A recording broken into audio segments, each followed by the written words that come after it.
is real hip hop. You know what I mean?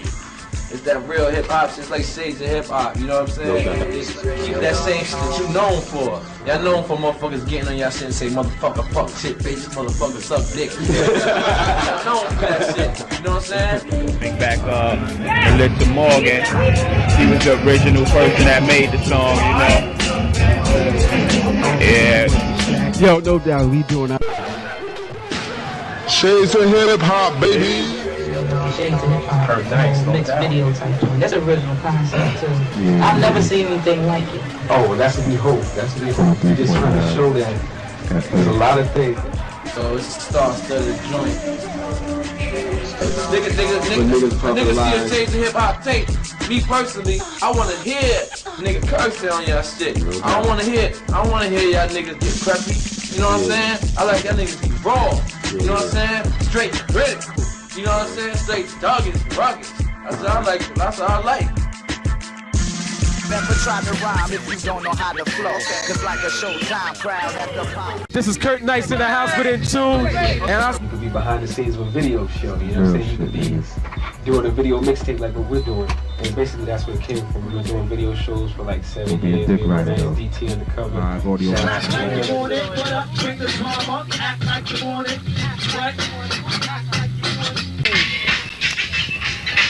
boom.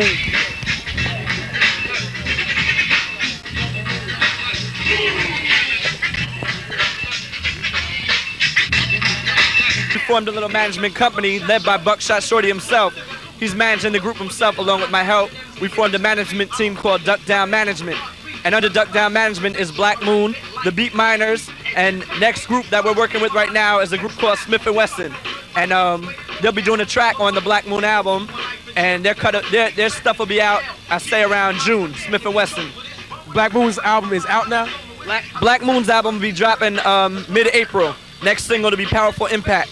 Who can we look for on the album? Do they got any flavors with anybody else or what? Who we got? Most definitely. On the Black Moon album is right now in the working is a guest track with Redman and Havoc from Mobb Deep. Because he got mad props.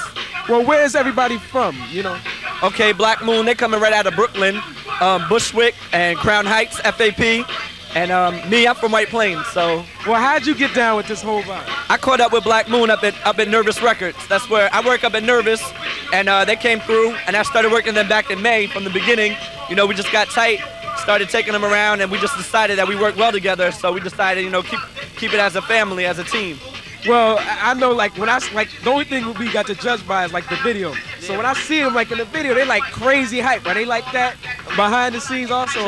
Check it out. They came into the office. If you want to know how to get signed, all right? You want to know how to get signed, Black Moon came into Nervous Records, and they performed right then and there. They did a freestyle, jumping off desks, doing flips and kicking the whole. We say, yo, here's the contract. And they signed right then and there. Chuck Chillout brought them up. You know, that was Chuck. They were working with Chuck Chillout, so he found them at a party, and he brought them up. And that's how they hooked up. Oh, we got with a local DJ out there named Chuck Chillout. You know, we did a show. Chuck saw us. He liked our stuff. You know what I'm saying? So what we did is we got with Chuck. That following Monday, he took us down to Nervous Records, and right there we performed for the guy who owned Nervous Records. Right there, you know, we just performed without no show, no nothing. We just did it live, and he seen it. And he just did it right there in the office, and he liked it. And he said, "Yo, I want to sign y'all," and that was it. See, basically, production-wise, you know what I'm saying, I'm not gonna reveal what I sampled.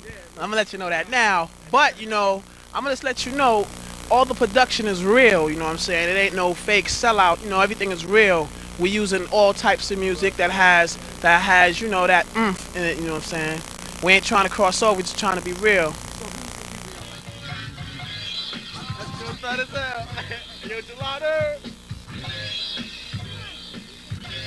You watching.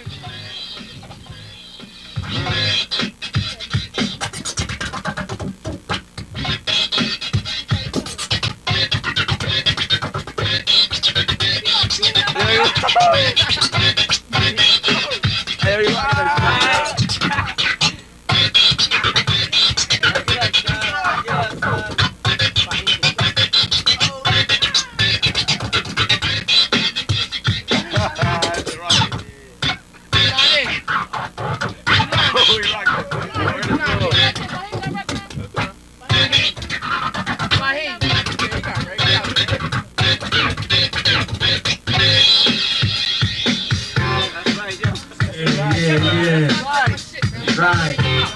Yo, check this out. I did a little something. Why don't y'all stop running and do something? Stop.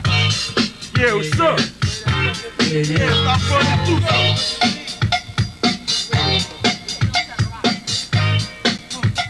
Where's my L? Yo, wow. Huh? Yo, put Clip Flow on the mic.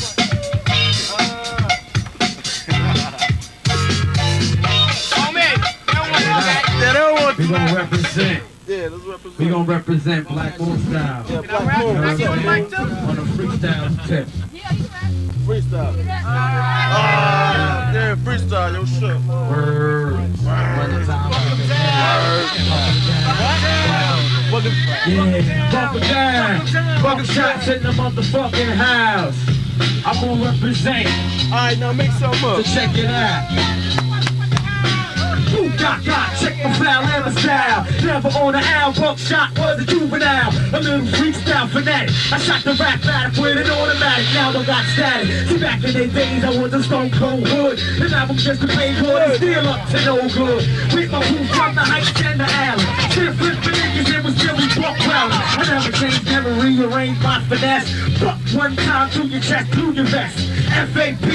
Drinking Avenue posse, you can't stop me cause my shit snaps sloppy. I'm on the phone, pulling back a joint and a burner.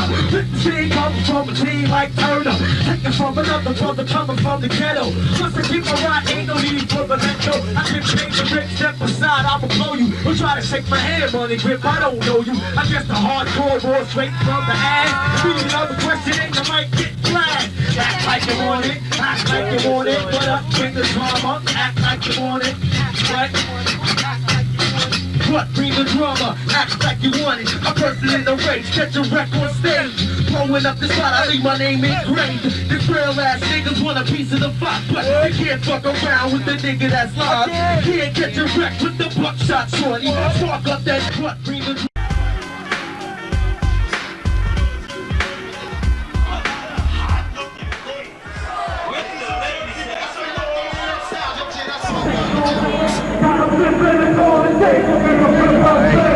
Just like I said, all you MCs, producers, DJs, send your tapes in, man, because we put outside artists on. But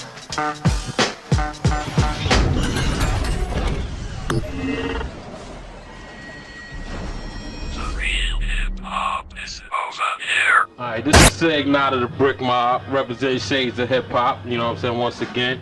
Alright, we had today, we out in the bricks, the heart of Newark, you know what I'm saying, we got the underground talent out here today. Shades of Hip Hop, baby. Welcome watching Shades of Hip Hop. But yo, Connecticut, kid. I think that's my fucking state or something. I don't go to Connecticut without a riot. 50 Cent right here, great Queen. I'm the epitome of rap to them out. Yo. You could be behind the scenes of a video show, you know what I'm saying? You could be doing a video mixtape like what we're doing. And basically that's where it came from. We were doing video shows for like 7 years. DT Undercover. Shout out to DJ.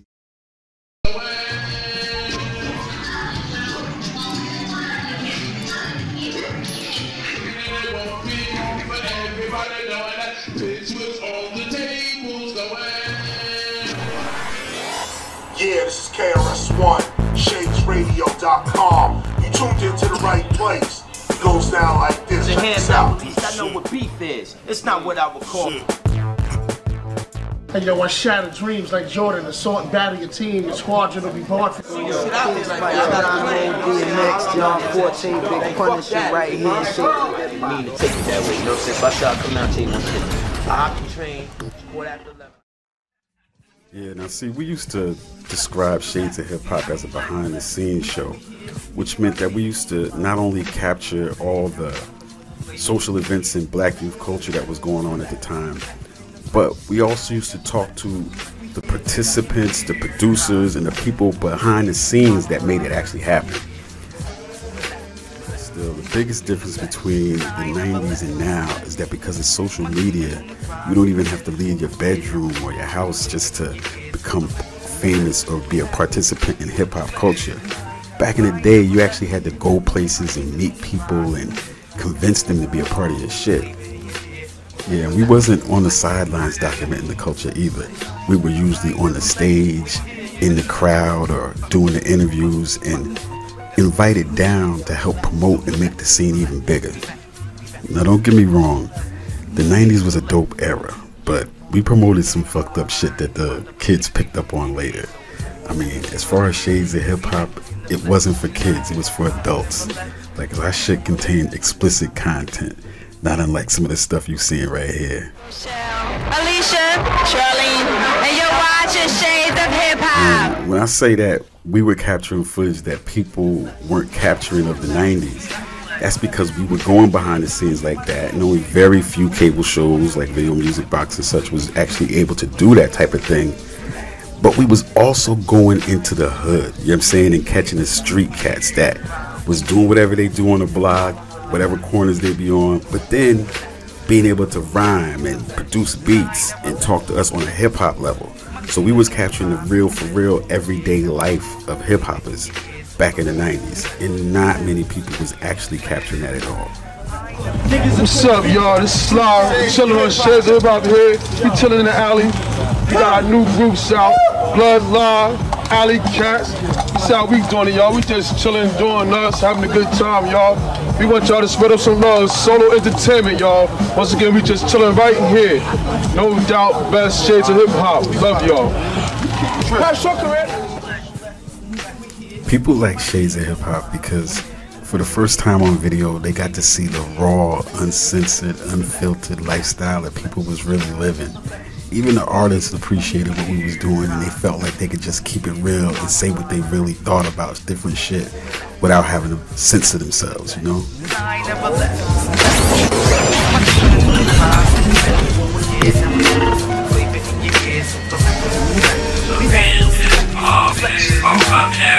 This is Ignite of the Brick Mob, represent Shades of Hip Hop. You know, it's a song,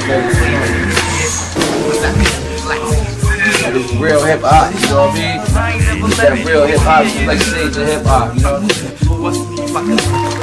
Yo, what's up? It's Killer West Philly. Checking out Kurt Nice for shadesradio.com. Shades of Hip Hop, baby. Shades of Hip Hop. Mixed video type. That's a original concept too. I've never seen anything like it. Oh, that's what we hope. That's what we hope. I'm just trying to show that there's a lot of things that black youth can do out here besides just wild out in the blocks and stuff like that. There's a lot of different areas you can be involved in music without just being an MC or a DJ or a producer. You can be behind the scenes of a video show, you know what I'm saying? You can be doing a video mixtape like what we're doing. And basically that's where it came from. We were doing video shows for like 7 years. DT on the cover. Shout out to him, you know what I'm saying? He back in Jersey chilling. But we just came up, you know, we got tired of seeing all little ruckus that they were doing on MTV. Shout out to my man Al Skills. We had to do our own thing. You know, and then after that, we couldn't really show some of the hardcore stuff, some of the original stuff that we really wanted to show on TV, so we just took it to the streets and made underground tape, Shades of Hip Hop, niggas, but that real shit. Well, let me just to break down the concept, I mean, we do like behind the scenes stuff, like you said, it's an underground shit. We do performances, interviews, we show videos, we also show remixes, uncut versions, uncensored versions, original just MCs in the street, unsigned, rhyming, you know what I'm saying, on location, wherever they be at on the blocks or whatever. We show social events like the Freaknik show in Atlanta, like Puerto Rican Day Parade in New York. We show just different social events in black people culture, and we've been able, because we have that flavor, we've been able to touch a lot of different areas.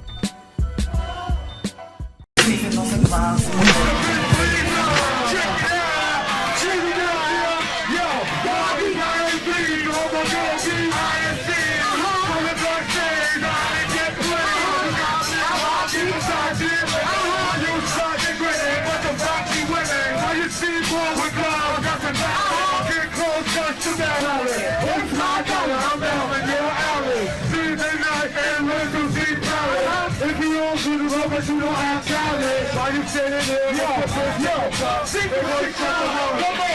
on. Yo, I know you see it on the video. I know you heard it on the radio.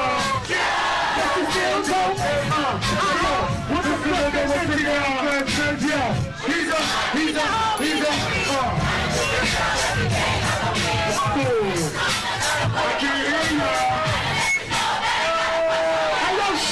you go to the band or illegal. I'll be hot in the car on schedule. Why you catch a two thinking I'm a choo-choo? The only one thing keep your song set to have my own weekend. And I'll be doing things that you won't regret. Little Kim the Queen Bee. Stop posting. I'ma throw shade if I can't get paid. Pull you up to your car. You can slide on my ice like the Escapade. And then you can G.I. with the marmalade. Groovy, not you, oh that's groovy. I even do your man stack. But I love your profile. Whisper in the ear, get you all shook up. Don't push, keep this on the hole. On the video. I know you have this on the radio. But you still don't play us know what you're doing. Listen in, I'm talking to what they mention ya. He's a hot, he's a hoe, he's a freak. Not just a bitch. Exposed. Hey yo, why you trying to catch me, please? I'm in the PZ, all phone DZ, knocked out PZ. Shit is my crazy day. Keep my lady late. Don't be fooled by the baby bitch. Hope you guys, check the time, got me high. Only one plan, that's the rise to the top. I told you before when I was for. I wanna interlude. You know I love the way you killer. The killer. Work from the killer, for that you killer. Heat up the content. Then we speed down a hunch. Make it true to the club. I'm not the one to sleep with. To eat quick. Wanna cheat chick? You got to hit me off. My body's got kiss support. So I'm inflicting my feet to my. And you know what I know. I know you see me on the video. I know the haters on the radio. But you still don't play your attention. Cause I know what y'all what they mention. He's a fool.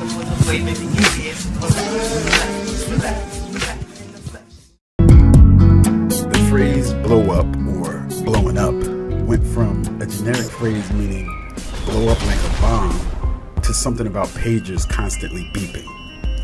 That then took on a meaning of getting noticed and everyone knowing your name. Today, it mostly refers to having lots of money.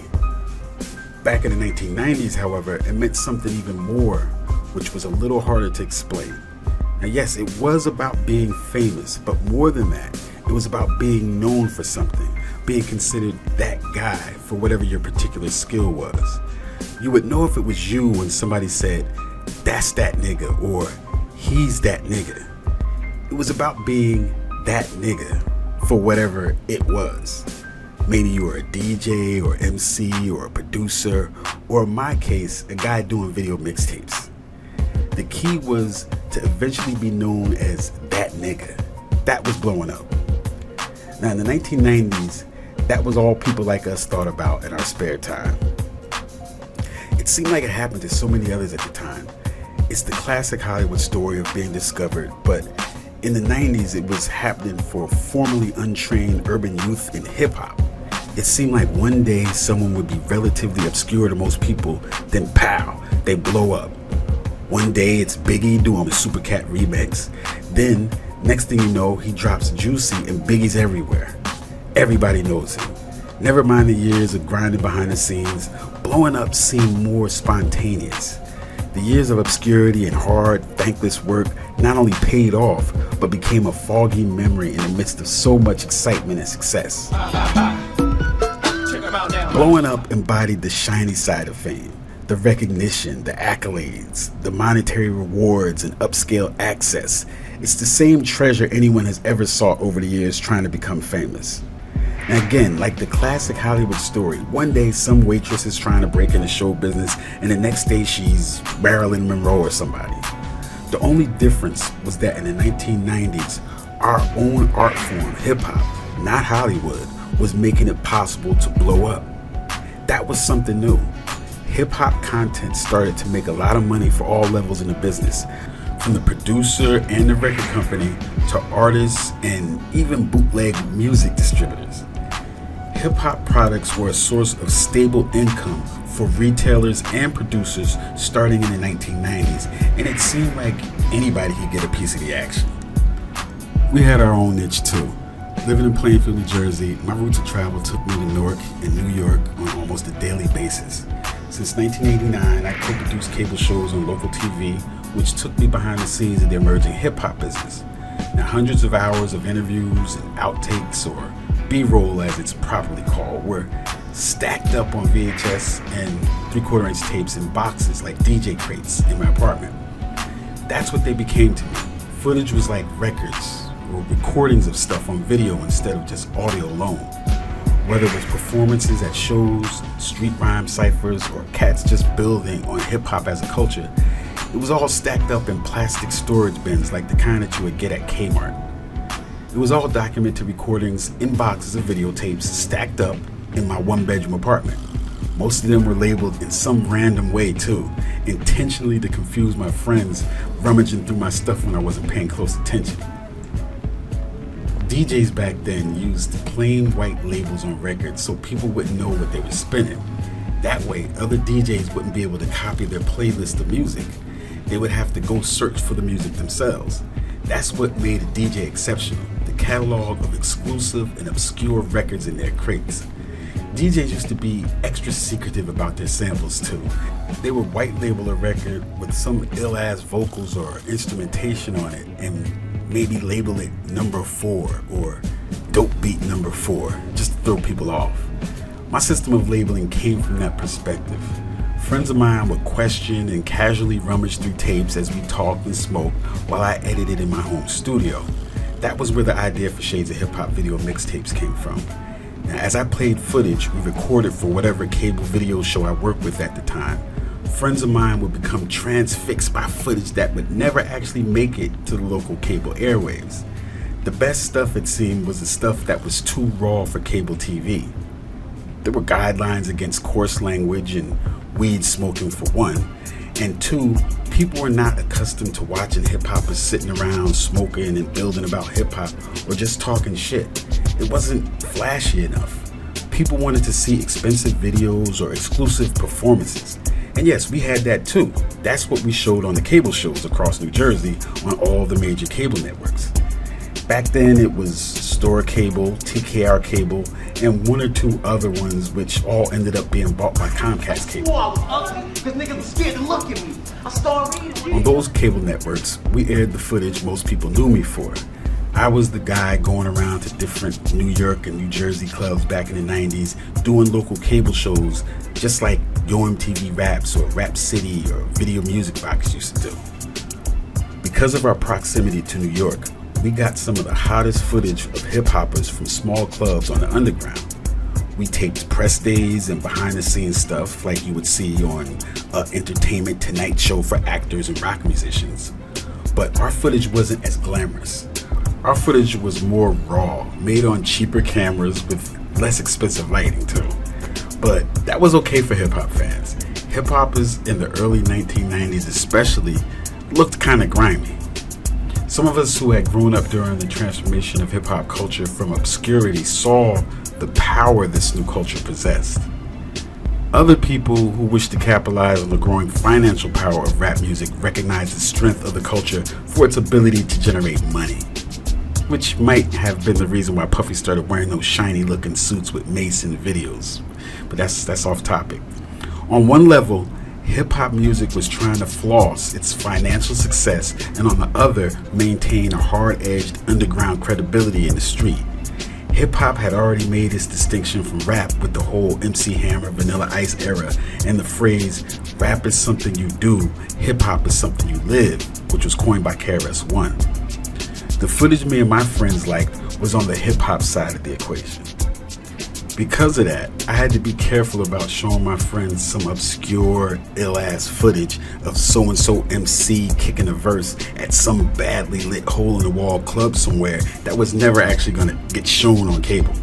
Sometimes, those tapes would come up missing if they were too obviously labeled. They would be like, "Oh, Jackson, you were never going to use that footage for anything anyway." That's the admission I would get back after hours of delving to the bottom of some deep argument about missing videotapes. So I started to rethink the situation and cut them off before they got curious. I decided to put the hot segments we all seemed to like on one videotape.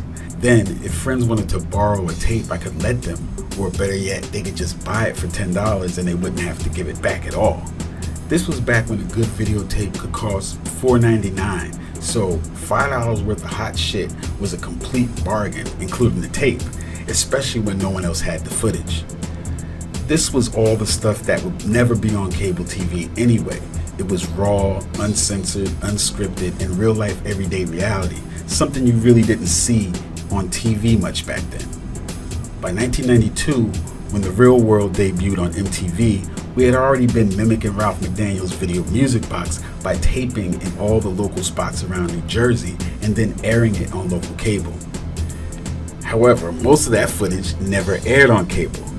But in 1995, clips of it were brought back for our first official video mixtape for Shades of Hip Hop called Trains to Newark NYC. Now on that tape, Trains to Newark NYC, which was actually a videotape because it was on VHS, was footage from 1992 when we caught a wicked in-store session with Duck Down's first group, Black Moon, which was comprised of Evil D, Buttshot Shorty, and the 5 Foot Accelerator with Drew Ha. So we in New Brunswick right now. We're here with my man Drew, who happens to be... One of the most helpful aspects to underground video was the presence of independent video rental stores. Videotape rentals used to be a lucrative business in the 1990s. You wouldn't know that looking around today, but at one time, video rental stores were more popular than bookstores or video arcades. Before the heydays of Blockbuster Video, mom and pop video stores were a treasure trove of obscure and rare movie titles. Because again, there was no YouTube, no streaming services, and nothing for you to just watch movies at your house unless you owned a copy of it or you rented it. At independent video stores, managers were able to purchase their own product at the full retail cost, then rent the tape to people as many times as they wanted while charging whatever they wanted. So because of that, some first-run hit movies used to retail for up to $100 per copy on VHS, and then they would rent it for $5 for 2 days before you had to pay a $1 to $2 a day late fee. Now, movie distributors knew stores would get a heavy return off the rentals and were easily able to get over $50 per tape if they had name brand actors and Hollywood budgets for their movies. The way the stores were set up was very helpful too. The different sections would help guide you to a film you had never heard of or one you hadn't seen in a long time. Unfortunately, there was no real section built for us most of the time. Our projects weren't movies or musicals, and there was no such thing as a music video section because nobody had tried to sell their videos for the most part yet. Most of the time, our tapes had long periods where it was just talking with no music videos at all. There would be music as background track, but a lot of it was just interviews and studio sessions. This placed us where we needed to be though, which was in the documentary section. Unlike most documentaries at the time, ours wasn't about history as much as it was about history in the making. Our documentaries were about current history as it was being written. Shades of Hip Hop was what we call an urban culture video mixtape documentary. In effect, it was like a reality show about underground hip hop through the eyes of some video guys from New Jersey. We just called it Shades of Hip Hop. Everybody's life tells a different story, and mine just happens to be filled with a bunch of underground hip hop. My name is Kurt Nice, and I originated the first video mixtape series called Shades of Hip Hop back in the 90s. But some of the dopest experiences I had in hip hop came after that. Now, throughout the 90s, I was a graphic designer that worked for myself and other companies doing event flyers and CD covers and t-shirts and promotion for different artists and event planners. And as things switched from analog to digital, we had to try to give artists a way to promote themselves. So we started using things like Sonic Bids, and people were in the idea of using MySpace, LimeWire, things like that to promote their music. And we even used something called Live 365, which was a 24-hour internet radio station software that allowed you to have your own radio station. So we began doing that down at the store. And as we built this platform for artists to come promote their music, unsigned artists to get seen and heard, we started having building sessions and doing recording in the store, and people would generally like to hang out afterwards.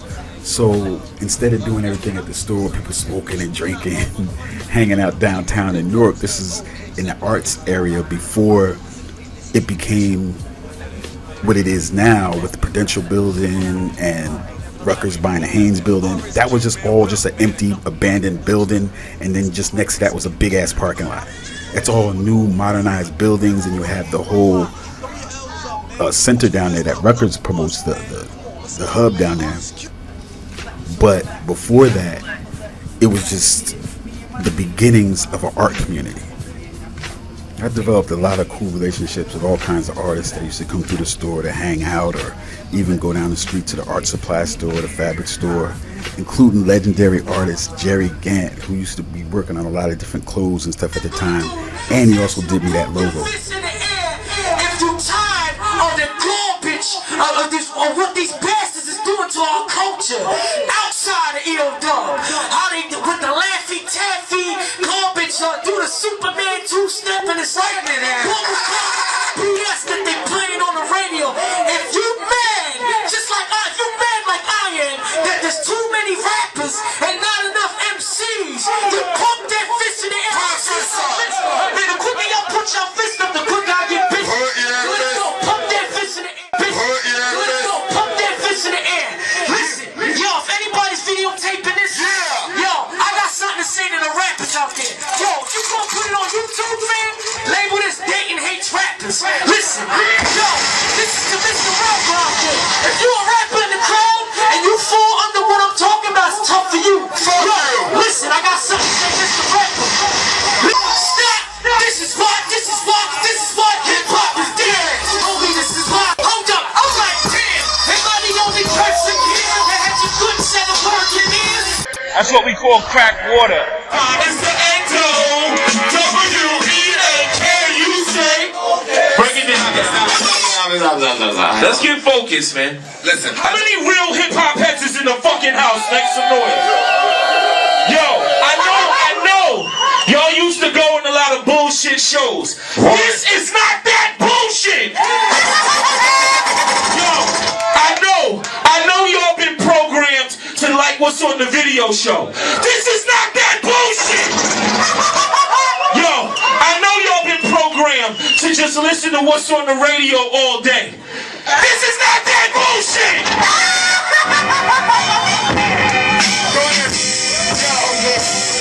Ladies and gentlemen, let me start off wild. Let me introduce myself with a freestyle. Nasty lyrical, a preacher on the pulpit. What did I say? It's not that bullshit. Matter of fact, it's over. It's not fake crap. It's not fake or crapola. You can take Pepsi or Coca-Cola. When you go to EO-Dub, it's over. Like G.I. Joe vs. Cobra. I'ma get your brain cells out the coma. Let me get your overdose. I'ma awake half the parties and half of y'all was chromosomes. Y'all was sleeping on your back in the hospital with that one machine beat. This is how you listen. This is how I get you open like the Detroit Pistons. Everybody with blunt snow.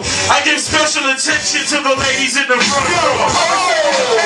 We be blazing. Like, tell my shit up, I'm about to save it. My name is Jason. We saw transformations. Shit is so ill, the ghetto has a statement. And we can't fuck around, we the best. With the dialect, fuck with me, you get suplex. Like a bitch did.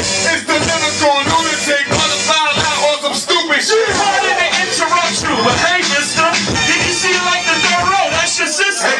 What up, sis? What up, mom? Understanding me? That's a quick special shout out to family. This is like into insanity, Kennedy, fantasy, to reality. Athlete, ever after my story book. You can't fuck around. We don't know EO-Dub runs the underground. This is how the Super Zoo started the station. After he was watching the movie Transformation. It was a wild scene in the shit that happened. When that big black dude choked out Latin. Mad Dirk Rapping, Mad Make It Happen, Mad Planter Jackson, Benjamin, Adrenaline Pump. With that shotgun pump. EO-Dub, what else would you ever fucking want? So this is vice versa from C-double-O. This is just the way we like to start off the show. Ladies and gentlemen, girls and boys, if you feeling this shit, make some noise!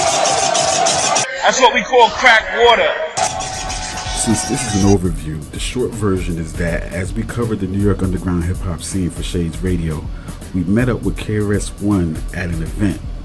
Now, after discussing our common interests in hip-hop, he brought me on as his marketing director, which led to me doing public relations for him and the Temple of Hip-Hop. Nobody is more respected on the underground hip-hop scene than the legendary teacher KRS-One.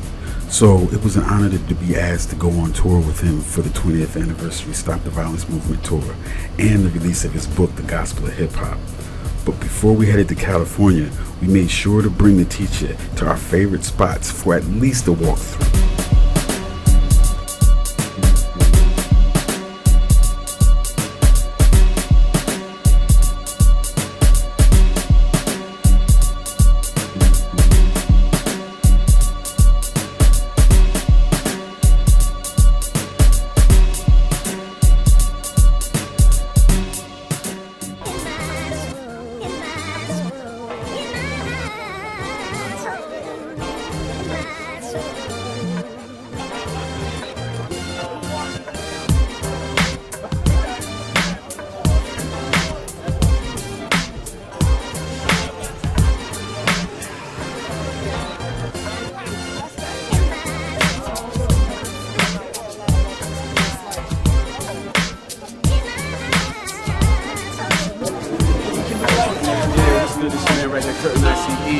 ShadesRadio.com.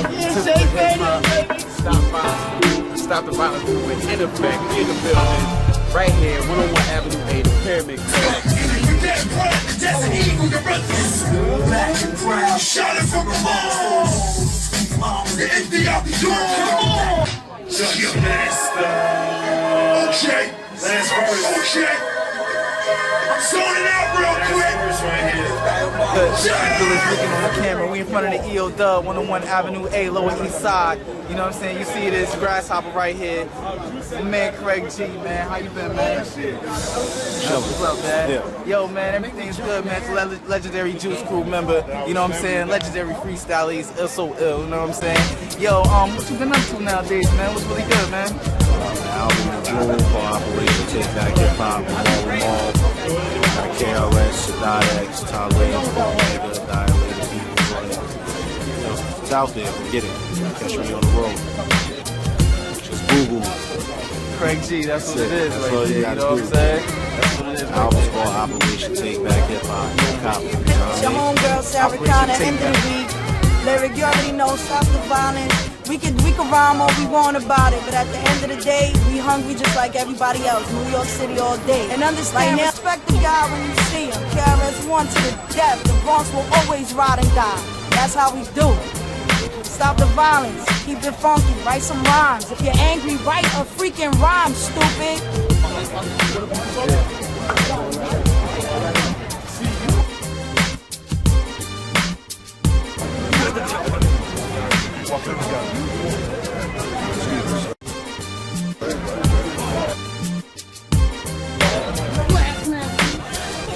Yo, what up, man? What's up, boy? God bless you. What up? Get it started.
Yo, there's like so many people here, man. Y'all in the way.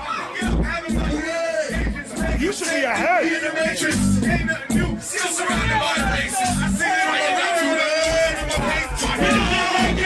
Yo, Jungles, I need these monitors up right here. I need more vocals in these these monitors, more volume in these monitors. Hip hop.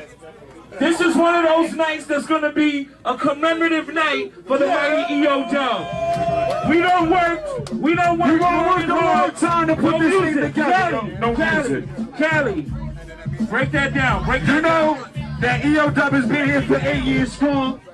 We put it together with Shades Radio, Temple of Hip Hop, Stop the Violence Movement. Yes. You know, in hip hop we deal with progression, especially right here inside E.O. Dub. Every Sunday night. And I know all of y'all is ready to get it poppin'. Y'all ready to get it poppin'? Make some noise in here. Yo, you know what? Just because we got Chili STV, yo, Mozzie, just because we got everything correct, I want the dude, when I count to 3, I want the dude who lives next door on the 4th floor to be waking out of his sleep right now. Let's wake up the whole block right now. You know who the fuck is in the building? E.O. Dub! Make some noise!